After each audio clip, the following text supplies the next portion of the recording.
Saludos amigos del Ecuador, bienvenidos a nuestro programa El Testimonial. Nuestro invitado de hoy es el doctor Luis Calero, experto petrolero. La fusión de las empresas petroleras Petroecuador y Petroamazonas concluirá en noviembre próximo. Expectativa en el país, porque evidentemente es una de las fuentes fundamentales para la administración en el presupuesto general del Estado. Bienvenido, doctor Calero. Tu primera apreciación sobre el tema. Bien, gracias por la invitación. Mire, este es un asunto que debió haberse dado hace más o menos unos 16 meses, cuando en abril del año pasado el presidente de la República expidió un decreto disponiendo el inicio del proceso de fusión de estas dos empresas, que de otro lado cabría decir que nunca debió haberse dado la decisión que se dio fundamentalmente de las actividades de exploración y explotación que las mantenía Petroecuador y que, digo, en un proceso de decisión fueron transferidas a la empresa Petroamazonas, empresa a la cual, de otro lado, nunca se le garantizó ni se le aseguró una fuente segura de financiamiento para sus actividades. Entonces, este proceso, de alguna manera, aunque de manera tardía, acaba de iniciarse una regularización, vuelvo a insistir, de lo que nunca debió haberse dado. ¿Por qué nunca debió haberse dado esa separación? ¿Es que tenían una especialidad la empresa para desarrollar tanto la parte petrolera como la parte administrativa y financiera? A ver, mire, ubiquémonos hace algunos años. En 2010 se crean dos empresas. Con la vigencia ya de la nueva constitución, se crea por un lado Petroamazonas y por otro lado Petroecuador. La una, Petroamazonas, para que opere algunos campos petroleros, que ya venía haciéndolo desde el año 2005, cuando se declaró la caducidad del contrato con la empresa Occidental. Y luego algunos bloques que de igual manera fueron revertidos al Estado por distintos motivos y que habían sido operados por empresas privadas. Y de otro lado se crea la empresa pública Petroecuador, que venía operando la mayoría de campos en la región amazónica, venía refinando petróleo, transportando, comercializando tanto interna como externamente. Es decir, Petroecuador cumplía con todas las fases de la industria petrolera. Pero de pronto en el año 2012, el presidente de la República dispone que las actividades de exploración y explotación que realizaba Petroecuador sean transferidas a Petroamazonas. La única manera de entender es que él pretendía que en una sola empresa se concentre la producción de petróleo a fin de él poder disponer, como efectivamente lo hizo, para sus propósitos de política económica fundamentalmente. Entonces, la empresa Petroecuador quedó con la responsabilidad de las otras fases de la industria, es decir, la refinación, el transporte, la comercialización, mientras que la fase de producción de petróleo fue adjudicada totalmente a la empresa Petroamazonas. Insisto, empresa a la que no se le dotó de una estructura, de una lógica financiera y económica. Entonces, ahora lo que se está haciendo es revirtiendo esa situación irregular. También se ha discutido de que debió haber sido absorbida por Petroamazonas, Petroecuador. ¿Cuál es su criterio? ¿O en realidad esta determinación es básica, es fundamental para poder determinar la absorción de una o de otra? Porque evidentemente hay actividades operativas que determinan el éxito o no de esta fusión. Mire, yo creo que no es muy conveniente entrar en discusiones de quién debió haber absorbido a quién. Ajá. Si vamos por antigüedad, mire usted, Petroecuador va a cumplir próximamente 50 años de existencia desde que se fundó la entonces Corporación Estatal Petrolera Ecuatoriana, que es la antecesora, la inicial. Entonces, si vamos por antigüedad, le habría correspondido a Petroecuador. Petroecuador tiene 3 de las 4 fases fundamentales de la industria. Estaba con, insisto, lo que es refinación, transporte y comercialización. Y Petroamazonas es una empresa relativamente nueva y con una sola fase. Entonces, la lógica ahí de alguna manera imponía que quien absorbiera fuese la que tiene la mayor cantidad dentro de la cadena, dentro de las fases de la industria, y la más antigua absorbiera a la otra. Pero aquí ni siquiera como que se trata de una absorción. Yo lo que le estoy viendo es según anuncios oficiales, la creación de una nueva empresa. Inclusive están hablando de una empresa de energía. Exacto. Y para la fusión, ¿solamente es en el papel, en la decisión administrativa, o se requieren recursos, según el señor ministro de Energía? Se necesitará de un préstamo del Banco Interamericano de Desarrollo. ¿Por qué es la pregunta, doctor Calero?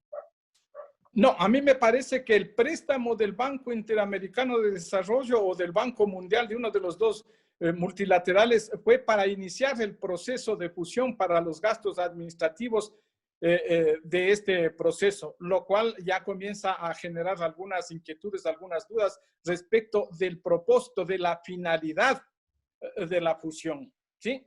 Y me parecería que el asunto no requiere mayores recursos ni mayor escándalo, porque se trata simple y llanamente de un proceso administrativo, de una fusión que con un decreto, mediante el cual el presidente de la República dispone esta integración, esta fusión de las empresas, el asunto está concluido y simultáneamente, paralelamente, tendrían que irse afinando los procesos administrativos, los procesos financieros, que de otra parte deberían haber estado regulados por la famosa empresa coordinadora de empresas públicas por un lado y por la Contraloría General del Estado por otro lado. Es decir, los estándares, los mecanismos, las metodologías para lo administrativo, para lo financiero, para el manejo de recursos humanos, para el manejo del presupuesto, para los reportes financieros, etcétera, debían estar estandarizados de tal manera que en este momento una fusión de esta naturaleza no habría significado ningún problema y no debería significar ningún problema. Está previsto que la nueva empresa petrolera comience a funcionar desde el 1 de enero del 2021, doctor Calero. Esto incluye derechos, obligaciones, patrimonio, activos, pasivos, competencias y nómina de personal también que hay que dejar plenamente definido hasta esa fecha. Sí, mire, yo creo que el proceso más adecuado sería el de constituirle a Petroamazonas como una filial de Petroecuador, una filial que se encargue de la parte de exploración y explotación de esta fase de la industria, como filial. Y entonces, vuelvo a insistir, de manera paralela, mientras transcurre este proceso de integración de las dos, porque son dos culturas organizacionales que no hay que desconocer, deberían irse afinando todos los asuntos de carácter financiero y de carácter administrativo. Me parece que no debería ser un objetivo del proceso de fusión la reducción de personal. Me parece que es un objetivo subalterno y de poco valor. Los objetivos de una fusión, de una transformación empresarial de las empresas más importantes del país debería ir mucho más allá de eliminar 10 o 20 burócratas que pudieran estar de más en las empresas. Yo creo que deberían plantearse objetivos muchísimo más solventes, mucho más de fondo y estratégicos para el país, como por ejemplo, debería en el comercio internacional el Ecuador comenzar a preocuparse de estructurar una empresa, una filial sólida para que en el ambiente internacional comience a operar y nosotros no estemos con nuestro esquema de comercialización de petróleo, conforme se ha dicho y se ha comprobado, vendiendo, por ejemplo, en condiciones no tan ventajosas por el país. De igual manera, la importación de derivados. Algún momento tendremos que llegar y llegaremos a ser deficitarios en la producción de petróleo y tendremos que comenzar a importar petróleo para que sea procesado en nuestras refinerías. Es decir, una visión de largo plazo. Por ejemplo, le pongo solamente el tema de comercialización interna, de comercialización externa, perdón. Esos son los temas de fondo y no estar preocupado, como alguien diría, en economías domésticas o de cocinera, que realmente se convierte estos asuntos de 3 o 4 burócratas más en una unidad. ¿Y cuántos empleados existen en la una y en la otra empresa actualmente, estimativamente? Mire, en el caso de Petroecuador, que tiene las 3 actividades básicas que le decía, refinación, transporte, comercialización y transporte tanto de petróleo como de derivados, comercialización interna, comercialización externa, manejo de depósitos, de terminales, tiene cerca de 4,000 trabajadores, mientras que Petroamazonas está con algo más de 6,000 trabajadores. Total, creo que están en una plantilla conjunta de unos 10,000 trabajadores. Sin embargo, vale precisar que, por ejemplo, en el caso de Petroecuador, el costo de la nómina en el año 2019 comparado con el presupuesto y un presupuesto reducido en inversiones, reducido en operaciones, en gastos operacionales, no pasaba del 20%. No es como algunos tratan de hacer aparecer como que la mayor parte del presupuesto está destinado para gastos de personal. No es así. Correcto. Y también hay que señalar que ambas empresas en conjunto, Petroamazonas y Petroecuador, producen ingresos para la economía nacional sobre los 10.000 millones de dólares. Doctor Calero, el Ministerio de Energía ha señalado que la nueva empresa petrolera ecuatoriana ampliará su ámbito de gestión. Usted ya lo mencionó en cierta medida. Sobre todo lo va a hacer hacia procesos relacionados con la petroquímica y el desarrollo de la geotermia. Dos preguntas a la vez, doctor Calero. ¿Se necesitará más personal para cubrir estas nuevas áreas de gestión? Y estas nuevas áreas de gestión, ¿en qué medida le pueden fortalecer a nivel internacional a nuestra empresa bandera petrolera? Mire, la optimización de recursos humanos, de recursos financieros, de recursos tecnológicos, de recursos materiales, debería ser una constante en la gestión profesional de cualquier empresa y no debería ser el objetivo de un proceso de esta naturaleza. Debería ser una constante, en primer lugar. En segundo lugar, yo creo que si usted elimina actividades que están a cargo en el objeto social de una empresa, obviamente que elimina personal. Si usted incrementa actividades, la consecuencia lógica será que posiblemente necesite nuevo personal. Por ejemplo, si entramos a un proceso de petroquímica que me parece correcto, porque esa es una fase subsecuente de la refinación y está dentro del concepto de industrialización del petróleo. Entonces, si se requiere personal especializado en petroquímica, el asunto es que habrá que contratar simplemente más personal para los procesos de petroquímica. Relacionado con la geotermia, mi estimado amigo, yo creo que es un error, y es un error conceptual. La geotermia está vinculada con la generación eléctrica y no con los hidrocarburos. Si bien la geología es la ciencia que está de por medio en estas actividades, no es menos cierto que tanto la ley, inclusive la ley que rige el sector eléctrico, ya prevé la posibilidad de generación eléctrica a través de la geotermia.